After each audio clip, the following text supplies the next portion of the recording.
Hi there, I'm Lily Lewis, and welcome to another edition of New Day, New Beginnings. Now, today's lesson is going to be about a father and his three sons. Now, they thought that they could go wherever they want, do whatever they wanted to do, to whomever they wanted to do it to, without any consequence. And they've been doing that for a long time, for years. But the biggest consequence they suffered was the fact that they were always running from something or somewhere because of the choices that they made. And the title of today's lesson is You Can Run, but You Can't Hide. Question: are you running from something? Have you been running from something for a long time, like they have? Have you been running from yourself? You might have been doing that. You might have been running from yourself and not even realize it. Because what? Are you trying to hide your real self by pretending to be something or someone that you're not? And you know what? So many people do that just to make an impression on people. They're not really pleased with themselves, with the real self. So they just kind of make up a better them, so to speak. But these three brothers I'm going to talk about today, they didn't care about what type of impression they made. They didn't care about anything as long as they were what? Doing what they wanted to do.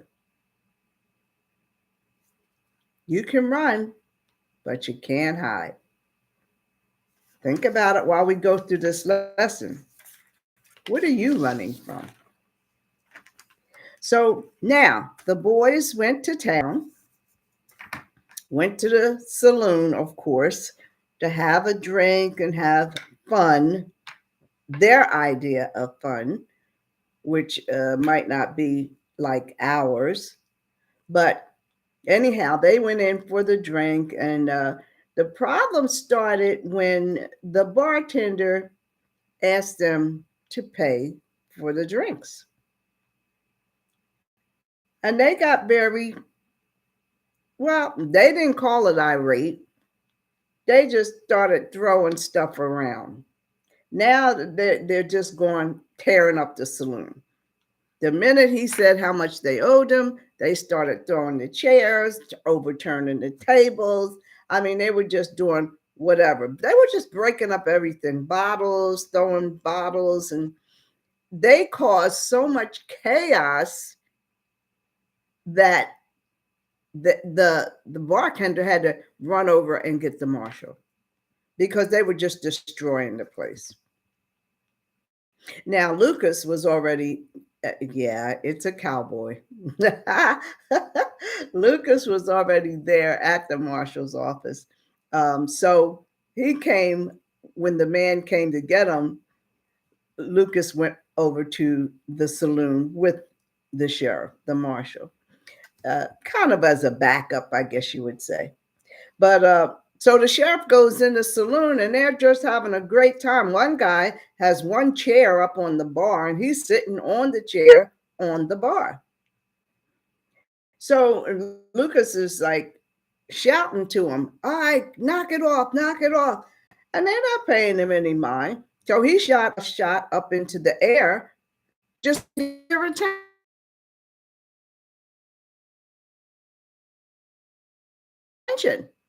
They just laughed at him and continued on, throwing chairs, overturning tables. One brother took out his gun now and he began just shooting, shot the mirror, started shooting the whiskey bottles, so forth and so on. He said, we're going to give this sheriff what he called a show.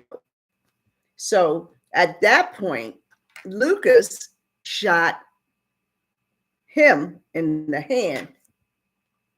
So he was like, look what you did. And he went to lunge forward at Lucas. And his brother said, I got him. And he pulled out his gun and he was aiming at Lucas, but his Lucas at the same time. So he ended up shooting his own brother in the back. Now he he looked at him, he looked down, he got down there and he picked him up. Well, he done killed his own brother. Now he looks up at Lucas and said, this here fella, he done made me kill my own brother. You see what you did? You see what you did? And Lucas was like, you got brother yourself. Now I got another message. I hope it doesn't make me go off. Oh gosh, I don't know what that means. I think they might cut me off. I hope not. But anyway, so Lucas, so the brother was saying how Lucas had interfered. You got in the way and you let Stump get in front of you and you killed him. Ain't that right, Judge? He's not gonna like what I say. And he's gonna be coming here soon. And when he does, you're gonna be sorry. Now that fast, they done figured out how they're gonna try to lie their way out of this. So they're creating a consequence, but not wanting to pay it. The marshal still had to take them to jail, but not long after that, their father, he came to jail, but he came to the jail. So he went automatically to the saloon looking for them. And of course, he looked around and saw everything torn up. And he knew they did it. So as he was coming out the saloon, the marshal was coming into the saloon because he saw him. And he said, are you looking for the owners of those 3 horses out front? Now he's going to put on the fatherly act. And he's like, matter of fact, I am. That's my boys' animals out there. Malachi is my name. And he says, okay, well, your boys are locked up, Mr. Malachi. Well, at least 2 of them are.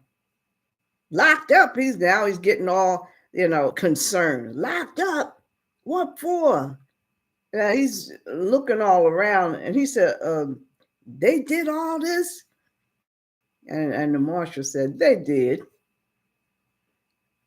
Oh, now he will go into this duty called Father Act. And he told him how, I told them boys not to fool around when they came to town. Can't leave them out of my sight for 2 minutes without them getting into some kind of trouble. Then it dawned on him. He said, did you say 2 of them was in jail? He said, yeah, Ben and Judd. And he said, well, what happened to Stump? Well, he's dead.